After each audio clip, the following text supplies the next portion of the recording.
بسم اللہ الرحمن الرحیم۔ السلام علیکم ورحمۃ اللہ۔ دوستو، پوری دنیا میں یہ سمجھا جاتا ہے کہ نسوار پٹھانوں کی ایجاد ہے اور پٹھانوں نے اسے ایجاد کیا، لیکن حقیقت کا اس سے بالکل کوئی تعلق نہیں۔ آج کی ویڈیو میں ہم آپ کو بتائیں گے کہ نسوار کیسے ایجاد ہوئی، نسوار کیسے وجود میں آئی۔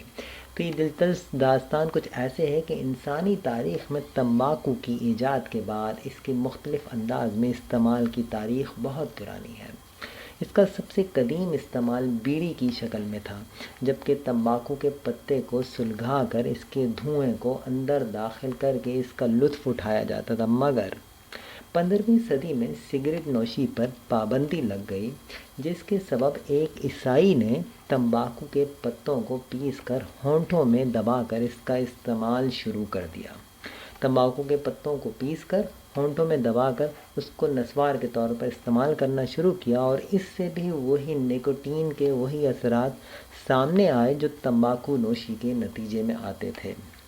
دوستو، اس وقت سے لوگوں نے تمباکو کے پتوں کا استعمال بغیر دھوئیں کے بھی کرنا شروع کر دیا، اور لوگ تمباکو کے پتوں کو پیس کر اپنے ہونٹوں کے نیچے نسوار کے طور پر رکھ لیتے تھے، جو کہ سگریٹ کا کام کرتی تھی۔ ماہرین صحت کے مطابق اس طرح تمباکو کے استعمال کے باعث منہ کے کینسر کے واقعات بہت زیادہ ہونے لگے، مگر اس کے باوجود ماضی میں نپولین بوناپارٹ سے لے کر موجودہ زمانے میں مایہ ناز کھلاڑی شاہد آفریدی تک اس کا استعمال کرتے نظر آتے ہیں۔ دوستو، نسوار تمباکو کے پتوں کا بنا ہوا ایک ہلکا نشہ آور چیز ہے، جو کہ چونا، راکھ اور ایک خاص قسم کی گوند کو ایک خاص طریقے سے پیس کر تیار کی جاتی ہے۔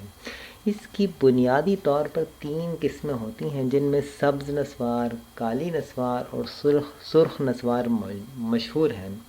سبز اور کالی نسوار کو ہونٹوں کے نیچے دبا کر استعمال کیا جاتا ہے، جبکہ سرخ نسوار کو سونگھ کر استعمال کیا جاتا ہے۔ اس کے علاوہ نسوار کی ایک اور جدید قسم بھی ہے، جسے چائنا کی نسوار کہا جاتا ہے، یا پھر عام طور پر تکیہ بھی کہا جاتا ہے۔ یہ ایک چھوٹے سے تکیے سے مشابہ ہوتی ہے، جو کہ ایک باریک کپڑے نما ٹیشو پیپر میں پیک ہوتی ہے۔ اس کو بھی منہ میں رکھ کر استعمال کیا جاتا ہے۔ نسوار کے بارے میں کہا جاتا ہے کہ اس کو نیپولین بھی استعمال کرتے تھے، اور حالیہ دور میں GHQ کی ایک تقریب میں شاہد آفریدی بھی استعمال کرتے دیکھے گئے ہیں نسوار کو۔ عام طور پر نسوار کے استعمال کے بارے میں یہ کہا جاتا ہے کہ اس کا استعمال سب سے زیادہ پٹھان کرتے ہیں، اور دوستو، بنو کی نسوار کو سب سے زیادہ اچھا سمجھا جاتا ہے، اور لوگوں میں بنو کی نسوار سب سے زیادہ مشہور ہے۔ یہ تو تھی آج ایک چھوٹی سی ویڈیو۔ امید کرتا ہوں آپ کو ضرور اچھی لگی ہوگی۔ ویڈیو اچھی لگے تو کمنٹس میں ضرور بتائیے گا۔ اپنا خیال بھی رکھیے گا۔ اللہ حافظ۔